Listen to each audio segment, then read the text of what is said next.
خب وەختتان وەخێر امیدوارم کە ساق و سەڵامەت ون هیوادارم ئەم دەحفە مایکرۆفۆنەکە کار بکە و دەنگ بوێت. جاری پێشووتر مەجبور بووین کە لایڤەکەدا بخەین لەبەرەوەی میکرۆفۆنەکە بەسریا بوو. ڕووداوانی ڕۆژانی ڕابردوو پێویستی بە تەحلیلەکە. ئێمە تەحلیلی ناکەین لە بەرخاتریەوەی ڕۆژنامەوانی، ئێمە تەحلیلی ناکەین لە بەرخاتری ئەوەی کە تێگەیشتنێ دروست بکەین لە ئاستە ڕۆژنامەوانیەوە بۆ خەڵکی. ئێمە تەحلیل ڕووداوەکانەکەین لەبەر ئەوەی بتوانین پێشیان پێ بگرین و مەسیریان و ڕێبازیان بگۆڕین. لەبەر خاتریەوەی لە دنیای جەدیدا کە شتێک بە ناوە خەڵک دروست بووگە، ئەم خەڵکە لە هیچ کوێ دەرناکەوێ ئیلا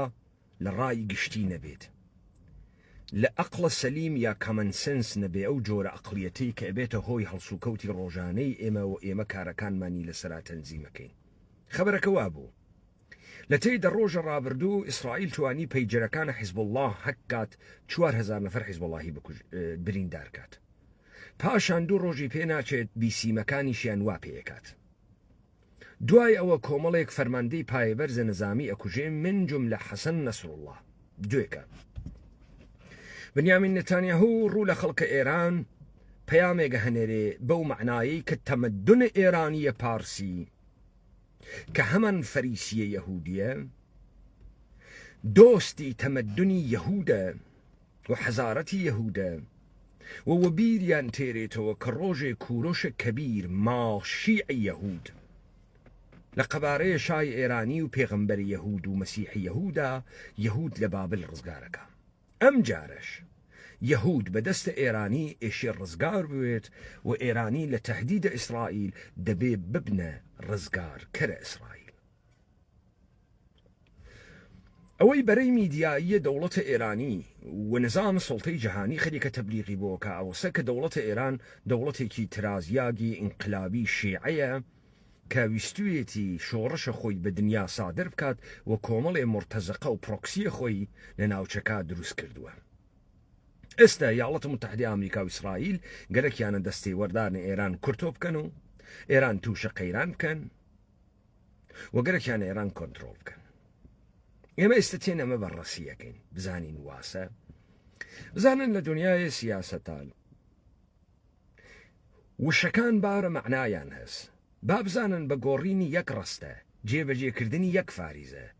معنایە داستان ئەگۆڕێت. ئەوەی کە ئێمە ناتوانین لەم پەرشوو بەڵاویە تەشخیسێکی دروست بین سەبەبی ئەوەسە ئێمە دائیمەن لە ناوەڕاستە چیرۆکەکە ورود دەکەین بە چیرۆکەکە، یا تەمەنمان 20 ساڵە یا 25 ساڵە یا 30 ساڵە یا 50 ساڵە، بۆ خاتری ئەوەی ئێمە مێژوو بەبیر نایێرینەوە، مێژووی مەعاسریش بەبیر نایێرینەوە. سەبەبەکەی شێوێتۆ چی؟ ئەوێتۆ چەپڵە لێدانە لە دوورە ئێمە بۆ تەحوڵاتێک کە ئێمە نەقشمانتیان نییە، بەڵام بە چەپڵە لێدانە ئێمە تەئید ئەکرێت، جێ ئەخرێت و بە عنوانە حەقیقەتێکی تاریخی بە ئێمە ئەفرۆشێتەوە. با من سەرەتا بێمە سەراوەی کە ئێستا دیعایە بۆ چی ئەکرێ؟ ئێژن ئێران لە ئیسرائیل ترسیاگە، ئێران لە ئیسرائیل ترسیاگە بۆ یە وەڵامی ناداتەوە. حیزب الله زۆر گوندە بوو، حیزب الله زۆر مهم بوو و حیزب الله بە دەستی بانی ئیسرائیل لە ڕووی تەکنۆلۆژی و لە ڕووی سەربازی و ئەمنیەتی و توانی زەرەباتە گەورەیەک لە لایەن ئیسرائیل بخوا. با من بە چەند سوال ئەمە باڵتڵ بکەمەوە. یەک، لە ژێرە کلکە ئیسرائیلە لە غەزەیە 360 کیلومتری چوارگۆشە خەڵکە غەزە و حەماس تونل لێدات لە ژێر زەمین. تونل لێدان بێنە پێش چاوە خۆتان خۆیان ئێژن 50 کیلومتر بڕێکیان ئێژن 500 کیلومتر. یعنی تۆ کۆمەڵێک کرێکار مهندس ئەوەی ئەرزی پێکونەکەی خۆڵی لێ تێریتە دەر، دیوار سازی و سەقف سازی بۆ ئەەکەی، تا ئەمنیکەی، کارەبای بۆ ئەکێشی، ئاوی بۆ ئەکێشی، تا مەجالە ژیانکردنی تیاوێت، وەسڵی ئەەکەی بە کونگەلە مختلفەوە. دەوڵەتە ئیسرائیل لە ژێرە ماهوارەی ئەمریکا، لە ژێرە پەهبادە خۆی، لە ژێرە شینبێت و موساتە، نازانێ بەم تونلانەی حەماس بەڵام چۆن ئەزانێت سەی حەسەن نەسڕوڵڵا وا لەکوێ؟ دەوڵەتە ئیسرائیل 7 ئۆکتۆبر ناتوانێت پێشبینی کات، بەڵام لە پڕێکە پەیجەرەکان هەکە کاوەیان تەقێنێتەوە. دەوڵەتە ئیسرائیل وا لە ئەوجە هەزیزە خۆیان دوای تەقاندنەوەی پەیجەرەکان ئێشێ حیزبوڵڵا لەسەر ئامادەباشی تەواو بێت، کەچی زەرەباتی یەک لە دوای یەکیان لێدات. ئەگەر دەستگاهە ئەمنیە ئیسرائیل ئەوە نەبە قووەتە، چۆنە 1 ساڵ بەسەر شەڕە غەزا هات بە هیچ کام لە ئامانجەکانی نەگەیشت. وتی حەماس لەبینەوە نەیتوانی، وتی خەڵکی غەزە وادار ئەکەم بە تەسلیم بوون، خەڵکی غەزە وادار نەبوو گە بە تەسلیم بوون. تۆ نەدی لە ماوەی ئەم 1 ساڵە 1 نەفەر تەزاهوراتێکی 50,000 نەفەری بکەن بێژن ئێمە سڵحمان گەرەکە و ئێمە لەگەڵ ئیسرائیلە شەڕ ناکەین و ئێمە چۆکمان دادا بۆ ئیسرائیل. شتی وا دروست نەبوو. تەمامی ئەوانەی گەرەکیان بوو تۆهمەی ئەوە لێبن کە خەڵکی فلستین بە پارەی ئێران خەریکە کاری واکات. من تەحەدای تەکتەکە ئێوە ئەەکەم 10 ملیۆن دۆلارتان پێ ئەدەم 1 مانگ لە قەزە بژین. دابزانم کامتان مەعامەڵەی گیانە خۆی ئەکا بە 10 ملیۆن دۆلار. 2 ملیۆن و 200,000 نەفەر خەڵک هێشتا پەڕۆی سپی بەرزۆ نەکرد گەسەوە بێژە غەڵەتمان کرد. کەچی دەستگاه میدیایەکانی جیهان گەرەکیانە غەزە فرامۆشکن، فرار ڕوبە جەڵۆ بکەن تا بێژن دەستکەوتێکی بووگە ئیسرائیل و ئیسرائیل نەدۆڕیاگە و بردگێسی وایە. ئێستا سوال کێ خەریکە جەبهەی شەڕە غەزە خەفەئەکە تا بڕواتە سۆراغە حیزبوڵڵا و ئەمما حیزبوڵڵا کێیە؟ ئێژێ کاتە خۆی نامەیەک چوو بۆ زیندانێک بۆ تاوانبارێک نووسابووی لێبوردن.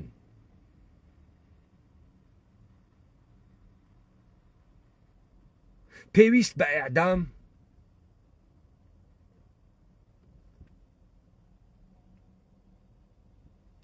ناکات شتێکی ئاوە. تۆ 1 فاریزە بخەیتە بەری بە فارسیەکەوێتەوە بەخشش، ئیعدام لازم نیست.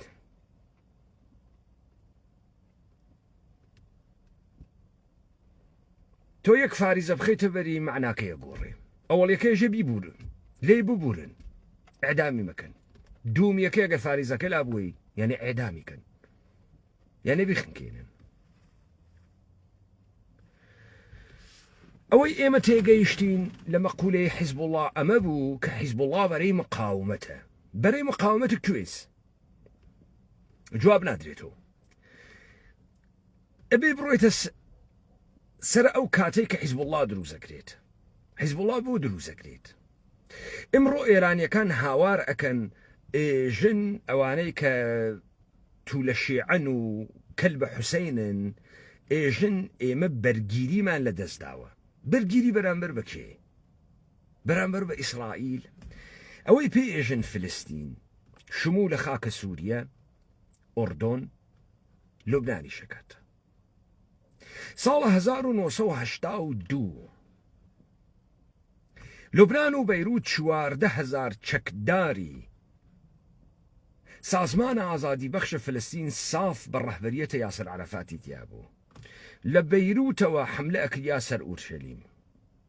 لە بەیروتەوە پێگەیە دەوڵەتە ئیسرائیل و خەتەرە کەوت. ئەرتەش ئیسرائیل حملەی کرد لە کاتە ئاریەل شارۆن وەزیرە دفاع بوو، حملەی کرد تا سازمانە ساف کۆنتڕۆڵکە. 3 خرداد 1361 لە کاتە شەڕ ئێران و عێراق خورڕەمشار گیریا لە ژێر دەستە عێراق هاتە دەرەوە. 2 هەفتەی پێ نەچوو دوای گرتنەوەی خورڕەمشار ئیسرائیل حملەی کرد و بەیروتی گرت.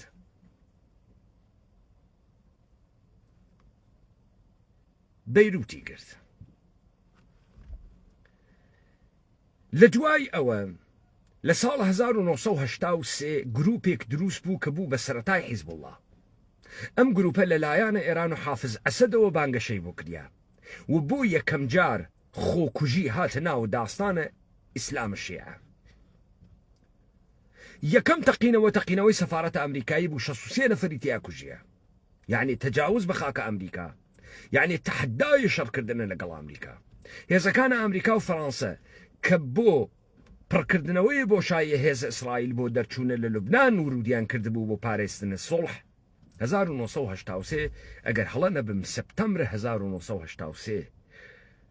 لە سۆبگاهە ئەرتەشە ئەمریکا خۆکوژێ خۆی پێیا کرد، لێو دوابوون بە حیزب الله 241 مەرێنزە تفەنگدان ئەمریکایی کوشت، 54 سەربازە فەڕەنسەوی کوشت. وڵاتی متحدەی ئەمریکا بەجێمێ پەلامارە سوودیە بە، بەجێمێ پەلامارە ئێران بە، خاکە لوبنانی تەرک کرد و بۆ حیزب الله بوو بە گەورەترین کردیت بە حەماسەتێکی گەورە کە وڵاتی متحدەی ئەمریکا لە ڕۆژهەڵاتی ناوەڕاست دەرکرا. لەوە بەدووە ئیسرائیلی وا ئیستقراری نەبوو، ئیسرائیلی وا کەس دانی پیانەیانە، ئیسرائیلی وا سنووری دیار نەبوو بە هاتنە حیزب الله بەناوە بەرگریکردن بە ورودە ئەرتەشە ئیسرائیل بە لوبنان. سنوور ئیسرائیل تەسبیت بوو. کارە حیزب الله لوبنان چ بوو؟ لە تەی ئەم ساڵانە واتە بەر ئەگرین بە سەربازە ئیسرائیلی بێت بۆ بەیروت. کاکە گیان تۆ بەر ئەگری بە چریکە فلستینی کە لە بەیروتەوە بڕوات بۆ ئورشەلیم. معادڵەکە غەڵەتە، وانییە جاران وابوو لە بەیروتەوە شەڕکەرە فلستینی ئەڕۆیشت بۆ ئورشەلیم. ئێستا تۆیژی من نایەڵم لە ئورشەلیمەوە سەربازە ئیسرائیلی بێت و بێت بۆ بەیروت. بەمە ئێژن بەرەی مقاومەت. ئەمانەکێن کۆمەڵێ شیعەیە داپڵۆسیاگە سپێوەن لە لوبنانە. وەختە خۆی کە فەڕەنسە لوبنانەکە بە وڵات و لە پەیکەرە فلستیندای ئەتاشێت تێت ساختارە قەومیە دەوڵەتیەکی بۆ دانێت، ڕیاسەتە جمهوری بۆ مەسیحیەکان، سەرۆک وەزیران بۆ عەرەبە سوننە، ڕیاسەتە مەجلس بۆ شیعەکان، شیعەکان فەقیر سپێوەن چەڵکن دواکەوتک لە ناو لوبنانە. دائیمەنیش کانونە ئاشوب و فیتنەیی بووگن لەم تاریخە بەرساختەی درۆزن دروست کریاگە، وەکو شێخ عادیە عامریە بە عەلبەکی، وەکو کەرەکی، وەکو مەجلسی، وەکو کولەینی کە گەشتیان خەڵکە ئەم بە عەلبەکە لوبنانەنە.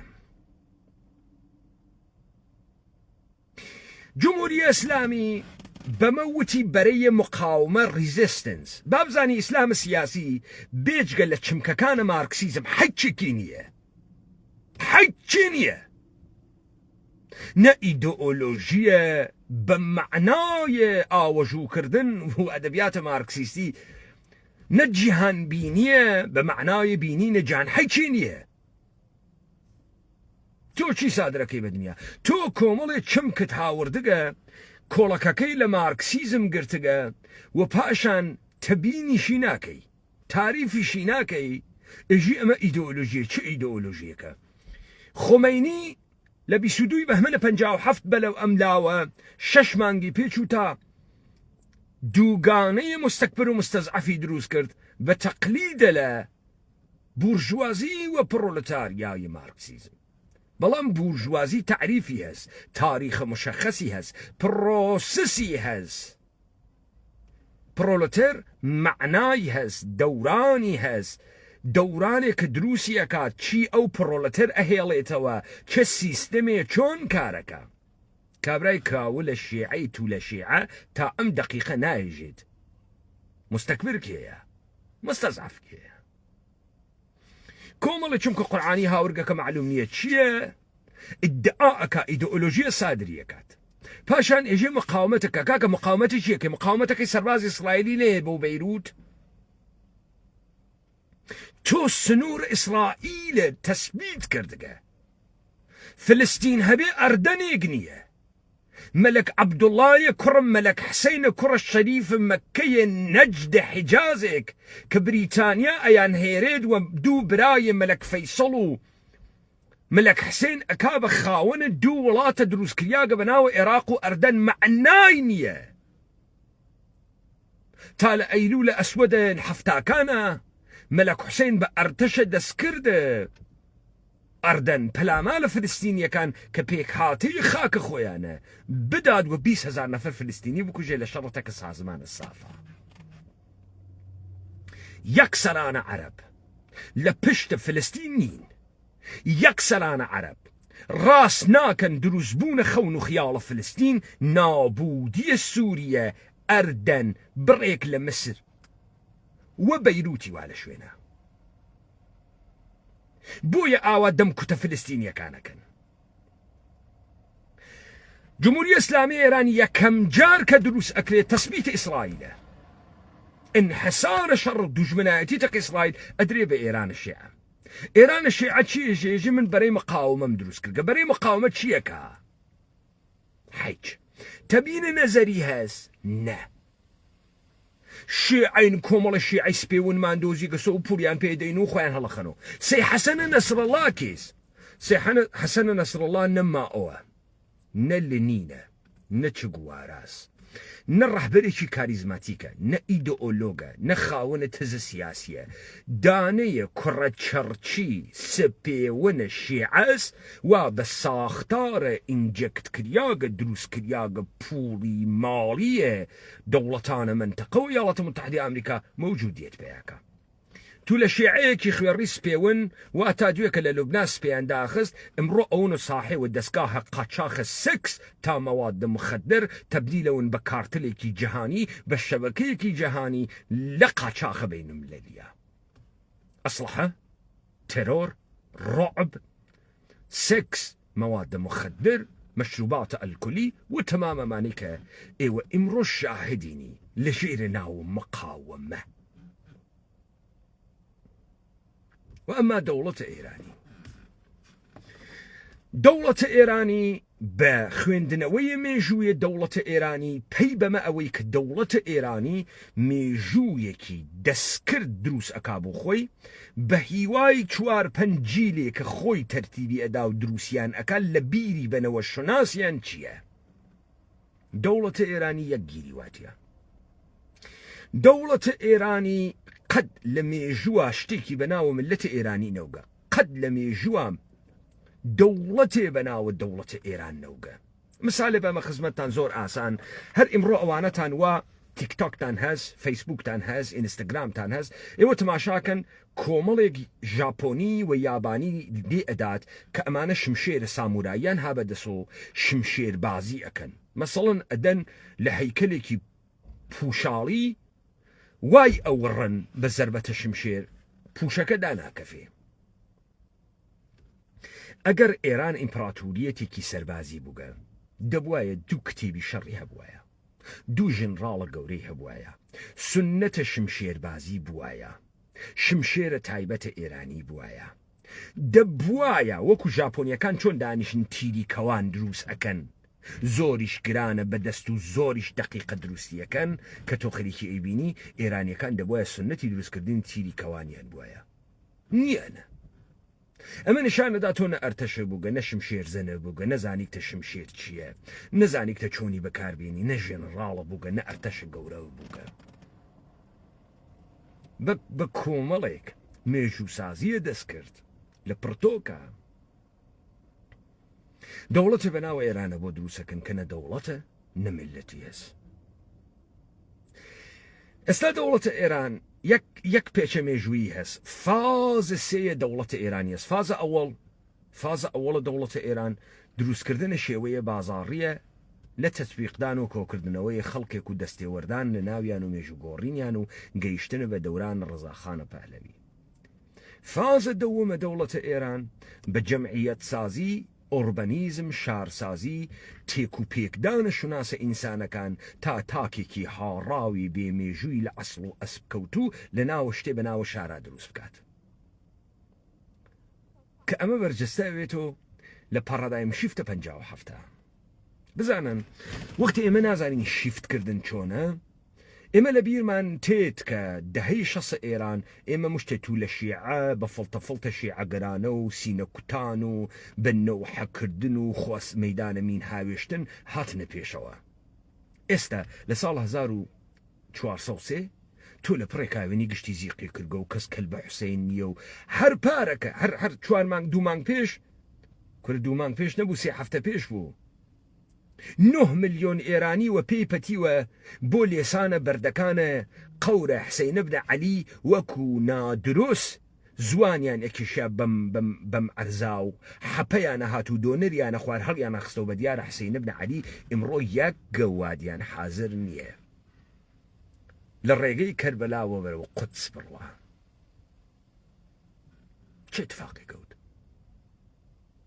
ئیسرائیل زۆر ترسناک بوو دە ئیسرائیل چارە خەڵکە قەزە ناکە ئیسە چۆن قەپەکاوە دنیا لە بنەقنیا لە بەرەف خەڵکە فلستین بەرنایە بە گەورەترین چەکەکانە دەسی و تەسلیمیان ناکات ئیسە چۆن چارە دنیاکات ئەگەر دەوڵەتە ئێران کە لە ڕۆژە ئەوەڵ نەقشە پارێزەرە ئیسرائیلی بوو و یەکەم دەوڵەتە یەهودە ئێستا بەرەو گۆڕینە دەمامەکە خۆی و لە هەمان کاتدا هێزە مرتەزەقەکانە خۆی و پرۆکسیایەکانە خۆی ناڕوات ناکرێت کە تۆ دەوڵەتە ئێران بگۆڕی کابرا فڵتەفڵتە شیعەبازی دەربێرێ وانگەهی ئەوانەی بەناوە حیزب الله ئەمڕۆ لە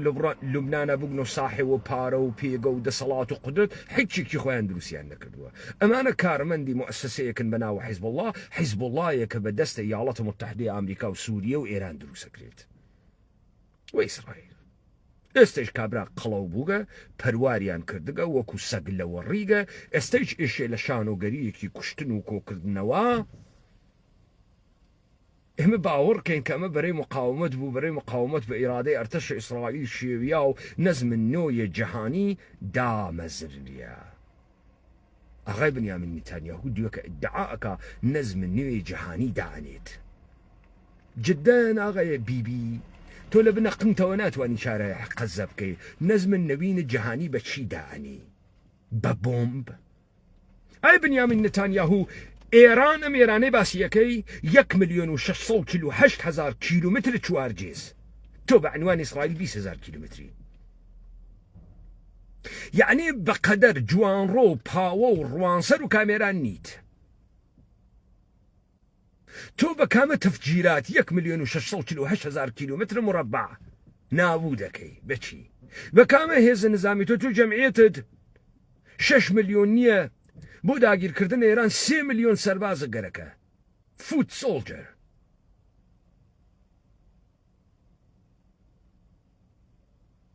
چۆن زیقیان کردگە تۆقیگن ئەم قسەی مناڵانەس تا ئەقڵە مردمە عادی نەفامێەوە تۆ بێی بووی تۆ منجی و خەڵک چەپڵە لێدا وەکو 57 بێژە ئینقلابمان کرد و خوا هەڵی ناکا سەرکەوتین کەواتە ئێوە دیتان هەروە کە ئێمە وتمان ئۆکتۆبرە کۆتایی ئەمانە کەوتگنە پەلەقاژەی خۆگۆڕین بە پەلەپەل بە نەمایش تەفجیرات و قارەمانکردنی یەکتری و تەقاندنەوە لە ماجەرای 300 پەحباد و موشەکەکەی ئێرانە من وتم جا شیعە وەختە خۆی ئێژن عەلی بن ئەبی تالب چون پێ خاسێک بوو خەوارج بە شوێن کوشتن یابوون دارودەسەی مەعاویە بە شوێن کوشتن یابوون وەختێ سۆحێکیانە لە مزگەوت و کوفە دانیشت بوو ڕۆژە 19 بوو 19 مانگە ڕەمەزان بوو ئبن مولجەمە مرادی بە شمشێر دای لە فەرقە سەر عەلی بن ئەبی تالب عەلی بن ئەبی تالب یەک ڕستەی وتی فزت بربی الکعبە یعنی بەخوای کەعبە ڕزگارم بوو یعنی عەلی بن ئەبی تالب دائما لە ترسە کوشتن بوو بە خواردنە شمشێرەکە نجاتی بوو دەوڵەتە ئێران 45 ساڵە ئیدعا ئەکات دەوڵەتێکی ئیدئۆلۆژیکە نە ئیدەی هەز نە ئیدئۆلۆژی هەز نە تەبیینە نەزەری هەز حەجێکی نییە هەر لە خۆیەوەی محوری مقاومەتمان نەسو ئیسرائیل ئەڕۆخێنین و ئیسرائیل نابوو دەکەین تا گەیشت بە فەرازە تەقاندنە 300 پەحباد و موشک وەو جاروتی فزت برب الکعبە من گەیشتم بە لووتکەی ئاواتەکان و ئارمانجەکانە خۆم تەوا کار خۆم کرد مستەقیمەن لە ئێرانەوە تەقەم کرد لە ئیسرائیل تەواو کەواتە مەئموریەتە ئیدئۆلۆژیکیە دەوڵەتە ئێران تەواو بوو ئیدئۆلۆژیە کە هەر نەبوو لە ڕۆژە ئەوەڵی شۆ نەبوو مردمە ئێرانێک کە قەت لە ژیانیان انقلابی نەبووە مردمە ئێرانێ وا ئیستە لە فیلمە فۆسیلا دروسیەکات کاورا کافە کابارە ڕەوە مەلووسە جادە چالووسوگە لە پڕێکا چاوە کات و ئێدنیا گۆڕیاگە ئێشە ئەنجەزە بخوێنێت سرو دەخوێنێ ئەمریکایە کەسافەت سەد دامە بێ لیاقەت کاورەش نازانێت چێ اتفاقی کۆژی چاوم قوچە پەهلەوی بوو چاوم کردەوە ئێستا نازانم چ دەورانێکە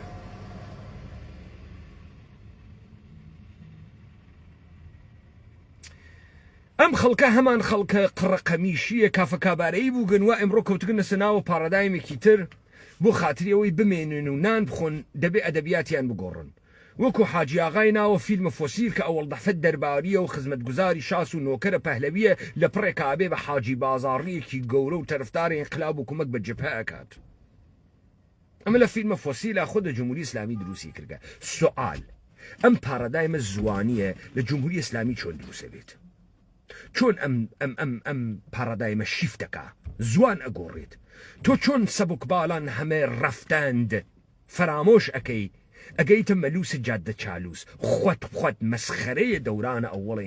انقلاب دەکەی خۆت چه اتفاقێکەکەفێ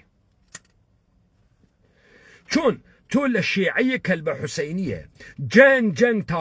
ڕەفع فتنە دەرعالەم ڕێگەیە قوتس لە کەربەلاوە تێئەپەڕێ کارە دەکێشێ بەمەی کە ئیسرائیل ستێزەی قنگە ئەدا تۆ ناتوانانی جوای بیتۆ بزانە ئاغای شیعەیە ئێرانی ئێستا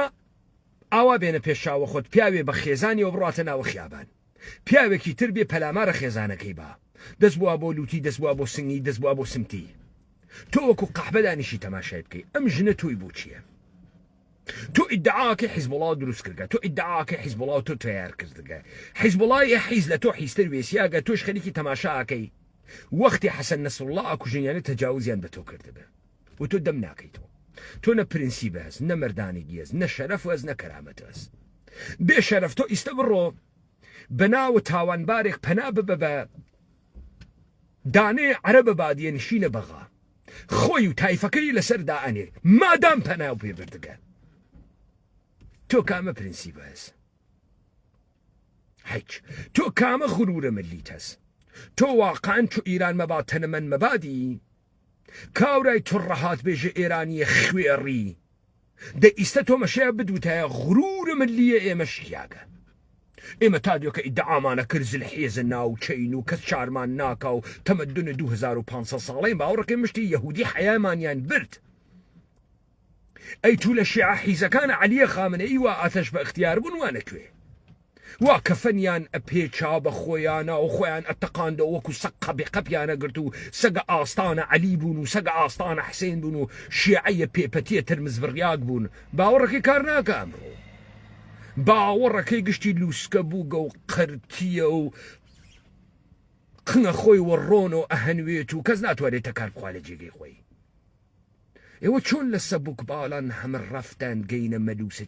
جادە چالووس بە چیتانەوە خەتابێ ڕوو بە خەڵک کاکی برا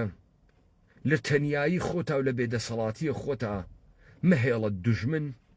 منویات و دەرونیاتە خۆی بکاتە ناوە دەمە تفیکاتە ناوە دەمە ڕۆڵەگیان دەوڵەتە ئێرانی تۆی بێ هەمە چیزی هیچ و پوچ کردگە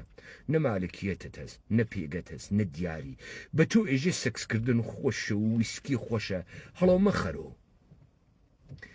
تەمام ئەم ئێرانە سەکسی تیا ئازاد بکرێ ویسکی تی ئازاد بکرێن تۆ نە پارەت هەست جانیواکەرە بلولەیبەڵ بسێنی نە پارەت هەست کەسێ خۆشتی گەرک بێ و بە سەکس بکەی ڕۆڵە تەمامە ئیمکاناتە لەزەت بردنە لە دنیای ئەمڕۆ ئیستا هابەدەسە ئەوانۆ ئەوان بە سەبوک باڵان هەمە ڕەفتاند وەختی ئەیان کوتامە لەسەرە ئێمە و ئێمان تەحتە ناوە جاسووسە ئیسرائیل و ئەمریکا ئەکوشت خۆیان ئیسرائیلی و ئەمریکایی بوون تا قڕۆخکاری بکەن و تەمامە ئەم مەملەکەتە سەند بن بەناوە خۆیان و ئێمە بێشوناس و بێعەسڵ و بێنەسە بکەن خەریکی کۆکردنەوەی پوڵ پتەوکردنەوەی پێگەی کۆمەڵایەتیە خۆیان درێژە پێداونە زۆڕیەتە قێزەونە خۆیان لەژێر دەوڵەتە ئێرانیا بوون ئیستا گەرەکیانە من تۆ بخەڵەتێنن من تۆ بچوو کریاگین و مێژووی خۆمانەوە بیر نایە دەسەڵاتمان نییە بێ هەمە چیز بووگین ئیستا پێمان وایە خۆ ڕوودکەین و کافە کابارە دابنێن ئێمە خۆشمان لێگوزەرێ ئێمە پوڵە کافە کابارە چوونمان نییە ڕۆڵەگیان ئێمە سوحات تەکەسورە حیزبیش بێت ناوە ئێرانە یەکمان بە مەقامە پایە بەرزە دەسەڵات ناگەین لەبەرەوەی پارەمان نییە ئیمکاناتیمان نییە نێسمان و بە هیچ کوێ ناگەین. بەس نەبوو مەدرەکگرتنە دانشگاهی بەس نەبوو ئێستا گشتان بێکارن و ئەو وەحمەی پێتانیدا وتی بەگرتنە مەدرەکە لە دانشگا بە پێگە ئەگەن ئیمڕۆ باو کە ئێوە دا پڵۆسا تا 4 نەفەرتان لە پەیامە نور مەدرک بگرن و ئیمڕۆ ناتوانن 1 ملیۆن تمەن دەرامەتتان بێت بەستان نەبوو مەکەونەدا و دەوڵەت ئێران تەواوە ئێران بێت و ویسکی فرۆشی تۆ ناتوانین ویسکی بسێنی مانگێ دەحفێشی عەرەقسەگی بسێنی لە ناوە دڵقا سکس تەبەقاتی بووگەسەوە تۆ ناتوانی دەست بگەێنیت لە ڕقابەتان نیست تۆ ماشینە شاسی بڵندە 10 میلیارد تمەنی نییە تا سرنج ڕابکێشیت تۆ مەکان و ماڵێکە نییە بیگری تۆ کرایە لەحزەیە خەڵوەت دروستکەی بۆ خۆت و ئینسانێکی تر تۆ ناتوانی ساپۆرتە کەنیشکێ بکەیت تا بە عنوانە ڕفێق کەنیشک و دۆسە دڵی خۆشوێ سەقفێوا لە سەریا و تۆ بڕێک لە نیازەکانی تەمینەکەی تۆ ناتوانین نیازەکانە خۆت تەمینکەی مەخەڵەتێەوە دەوڵەتە ئێران گووی خواردگە تو لە شێعە گەلێکی خۆی بگۆڕێت گۆڕیان مەخۆن کاورا بەهۆی سپای پاسداران و ناوی پیا کردگە بەهۆی سپای پاسداران و دەسەڵاتی گرکەم ڕۆ هەڵە گەڕێتۆژ خوا هەڵی ناگرێت سپا وا ناوێ وەکو کاورای نەسیریە کەیهان غەڵەتە کردەوە بۆ گۆڕیاگی تۆ لەسەر چی گۆڕیاگی تۆی بێشەرەفە تو لە شیعە وا بە تو لە شیعە بوون بە دەسەڵات گەیگی دەبێت لەسەر مەوزع خۆت بوێسی ئیستایشە بێشەرەف دەبێ بڕۆی پەلامارە ئیسرائیل بدەی یا گوت نەخواردایە یا ئیستە بۆ دنیە بایبەی تۆ بێژی نەوەڵا حەزی پێ ناکەین و تازە و با بڕۆین و دنیا دموکراتوێت و سڵح بێرین و لە سڵحا بێشەرەف هەر تۆ نەفعی لێوەی تۆ چووگیتە لە واسان ماڵت سندگە بە مترێ 250 ملیۆن تمەن بە مترێ 600 ملیۆن تمەن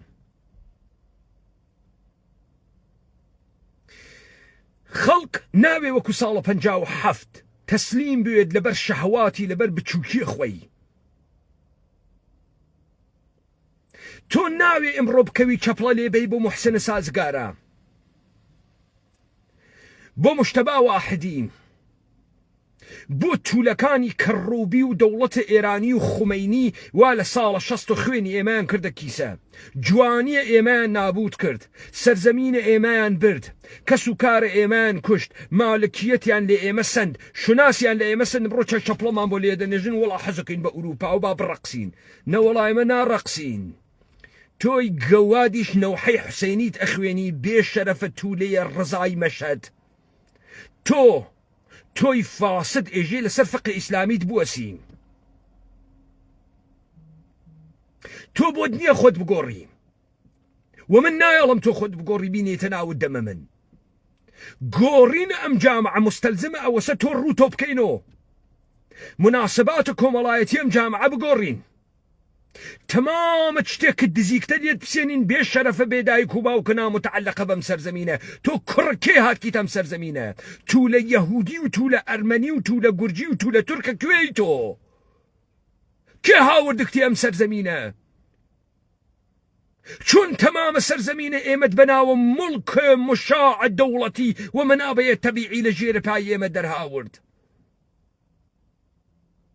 دەوڵەتە ئێرانی بەرەو گۆڕینە خۆی ئەڕوا سورعەتی گرتگە ئەها ڕئیسیان خۆیان کوشت ئەها پزیشکیانیان دانیا ئەها پزیشکانی سە بۆ دەمە قۆپان و زوانە کوردی قسەکە ئەها ئێوە ئیستا هەڵەپەڕن لە هەشەمێزەوە بەرەو پەرەمێز ئەها خۆیان ئوستاندارە کوردە سونیان بۆتان دانیا وەکو ئوستاندارەکەی ئیقلیمە کوردستانە هەولێر و ئوستاندارەکەی سلێمانی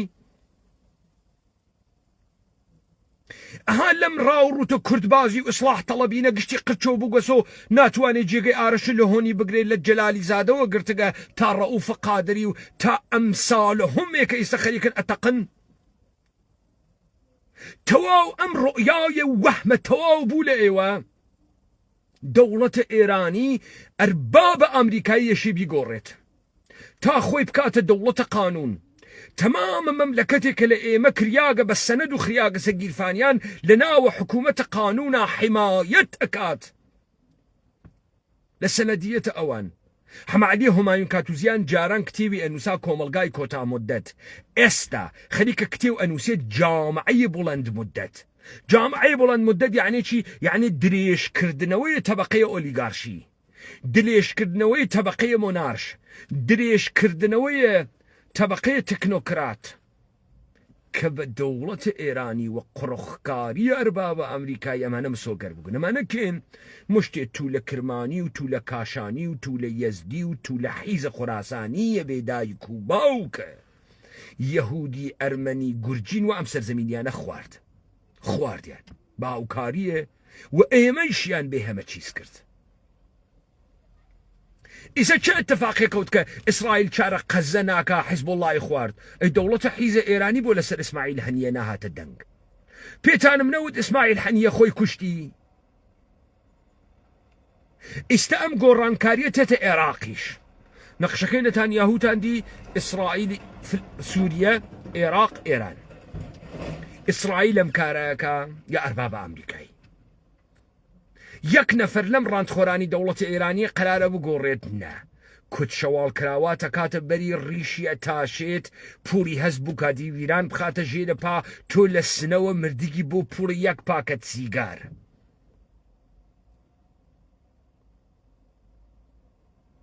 او قشن خويا قوري او تاكسي دولة بركا من علاقانش ينارقسا كامبريج و اكسفورد وزور بول مدرك يانقرتقا او هتايا اربابتو هتايا نوكر غيب كرياغ فولي كرياغ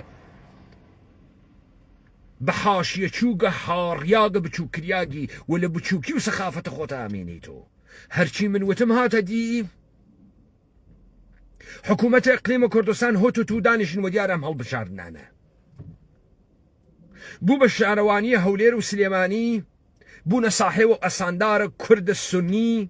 تواو أمانا بيتان وتبا بزانا دولة إيراني خريك خوي أقوريت وإيمي مردم كرد شاني بينادين إيمي مردم كرد شبلاي بولي نادين لبيش تاريخيا أيانجرين خومن سازمان دهي كردقا ود صلاة خومن لتارانا أقرينو اوانا تانوامي جوية اسلام زاني باب بزانيت اوي كلام اسلام حرشيش تقوري محمدو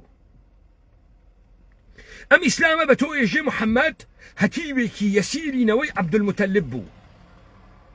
كوتا بازرقاني جنيكي بارداري بناوي خديجة خوشي بيات شوي بيكرد 20 صالة محمد قورة تربو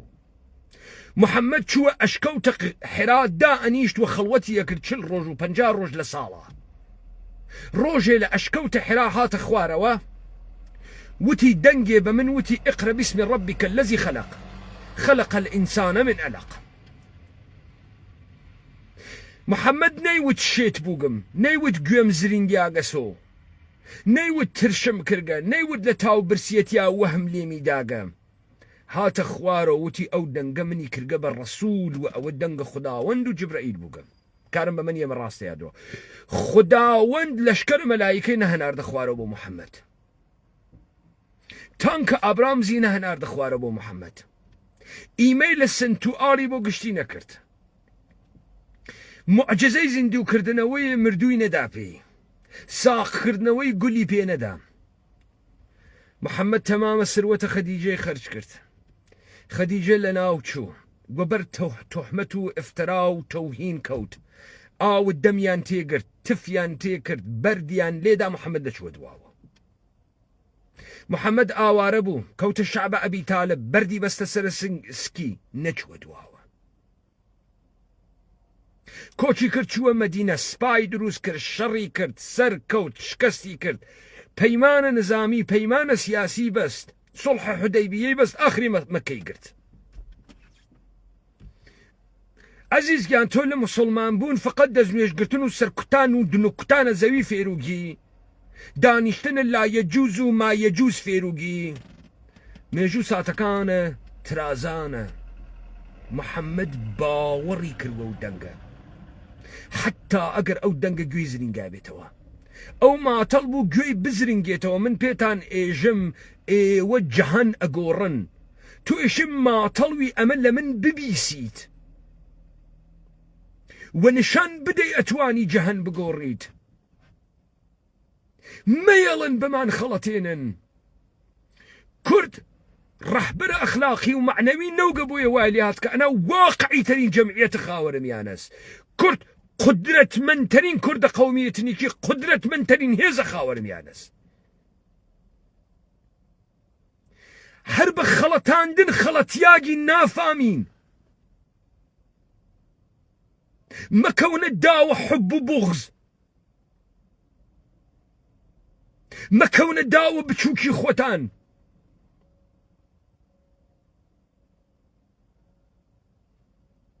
دولة إيراني ولا بيتش خطرناك يا أكفيم إمرو صحة يا تولكان كلب حسين ثابتي أكن كلب حسين نم قوادانا يا آخذ كردوار سربخونا يالي يكتول إيراني دم كاتو بناو الشيعة قري كورا خرتو بودنيا بيبيجي من ديمقراطو قم نا تو أمسر وتد بفق الشيعة بدس هاور قال لسر فق الشيعة دويسي وكو صق استارويت الشرع إسرائيل وأمريكا بالشرف أي بو وقت 200,000 كشت بير لينا كردوم مردن خراوش تخراويكا أي بو سال 67,000 إعدام كرد ندود مردن شتخراويكا استقنا بركرقا للسيليكون سروتي كيفرات هاز إيران حق كردقا وسند كرقا بناو خدجي ولا حجي بيكين ديمقراسي شتقشنيكا نا ديمقراسي بمن قشني بو تقشنغا تولي قوم ياغا من اللي من قوم ياغا تو قركت لذتي لي بوي من ناتوالم لذت بو من امكاناتي مس من داني اواري الدنيام واجيانم جيان خوم منياقه بكولمو نخالو اتوانم بوم نمامو اتوانم بوم نشوي خاص اتوانم بوم تو حمود صلاتك لمن سندقسو كاول من شون معاملي واتك تواكم بخوا من بو توموري ناكم ونيالا من مردمي شموريكن اولي وانا قوة خوارد شتا اخر بيخوي كلب حسين الشيعي حيزة إيراني بودني خد بقري نعلم خد بقري قو أخوي 1,000,000 مشكز بتقين بو إسرائيل حزب الله 150,000 مشكي بو بتقين بو إسرائيل بو كي هلا قرك خنجرة كي روجي تنانس واتي الله تيبري لقنو بو دم مليارها دولار بول يمن لفكرت كيونا ما قال لو سرزميني يمتو كنينا كي وبرينا كي لساروخ بو نايتقيني هلا قرك بو كي قو أخوي نايتقيني أي أمس باهي حيزواتو دروس كرقا ودردا كي أخواه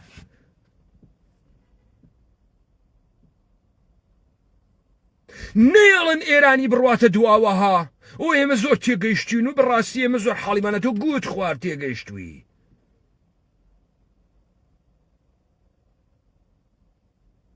تو وت غرور مليت هز بشرفي أجر بتجاوز خو بقري تاريخ إيران تاريخ التجاوز محسن الرناني يجي إيرانيان إصالة الزندقي حسبي كان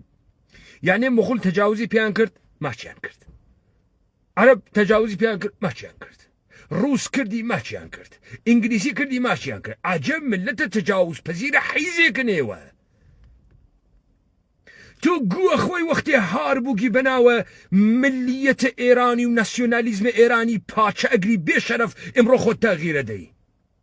لسر غرور إيراني بيس بشرف كشتنا حسن نصر الله يعني تجاوز كردن بالروح داني إيراني قوادة إيوة دادي توزي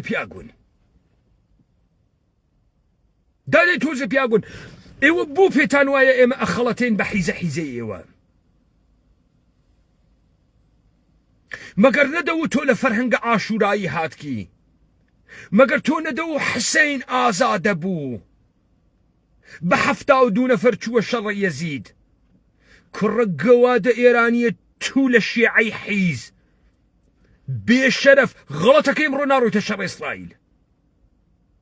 غلطك كلي تكفن وبرناكي تو أهل كوفة نيستي خميني تنها بماند تو أهل كوي أي شون بقيتو إسا أهل كرمان ويزد حيز وبيروت تنها ميمانات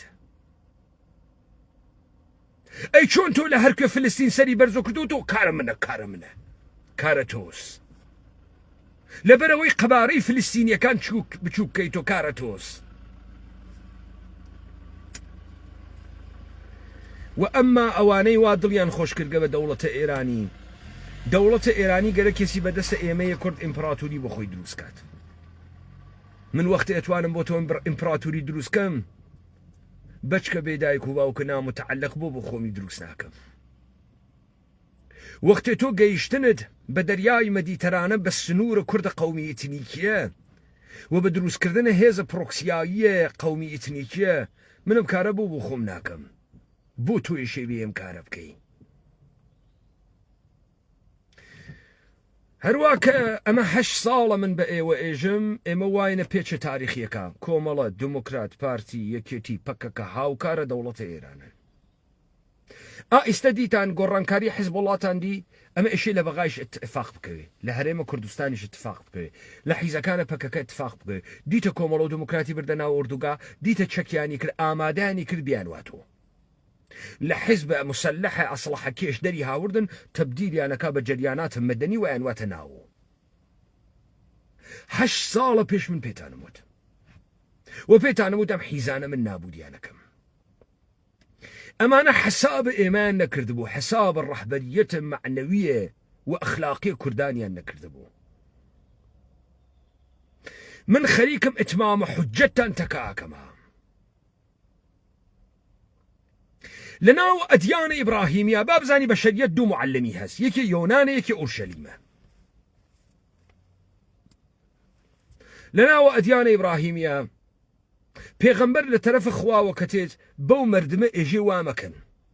وابكن خراوتان لي قوميت تهديد مردمه كاكا بزوان خوا بي إجي إتمام كردن حجت وقتي أو مردمه هركار خوانا كان تشتي كسبنا وعذاب خوا وكو نوح وكو قوم نوح وكو قوم لوط وكو عاد وكو ثمود خوانا أبو ديانك باب بزان من إتمام حجتان تكاكم كوتن تك دولة إيراني حتى ينابود بوغن كوتن شوين الشهوات السخيفة خوتان حتى ينابود بوغن شبلتان بخوتان لداوتان قرب بيراجن كردن وقنروت كردن ما بست إيما بو تولقنا قرب بيراجن وقنروت كردنا رول الرقاسي بو أمينة قندريان تو بسعادته بتشيج ناقي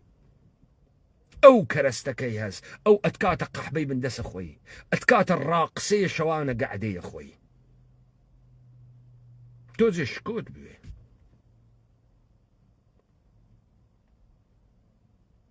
كواتئ وخريكن أوينن خيزكا هالجيرياغا تا دوباره بروان من لفرازة زي دانم بعرزة نايلم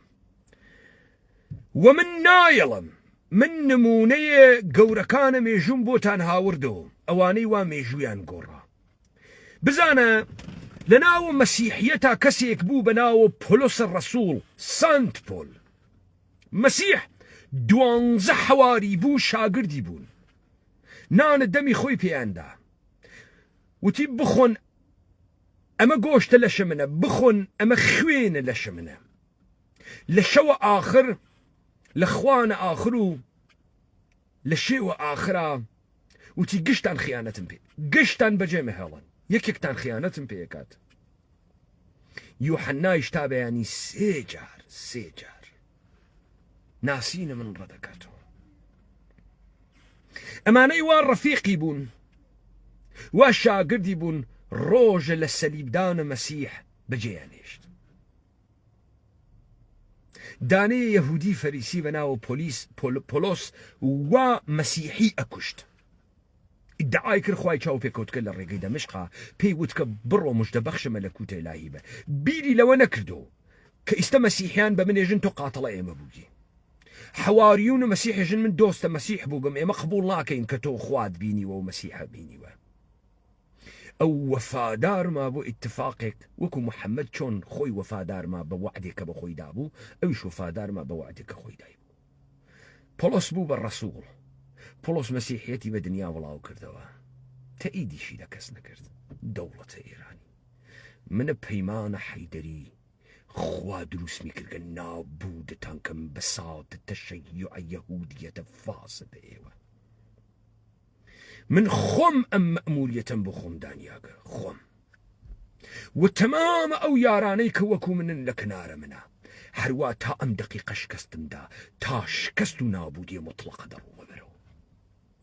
مردوو زیندوی من ئێوە نابوو دەکات و نابوودتانەکەم لای ئێوە خۆش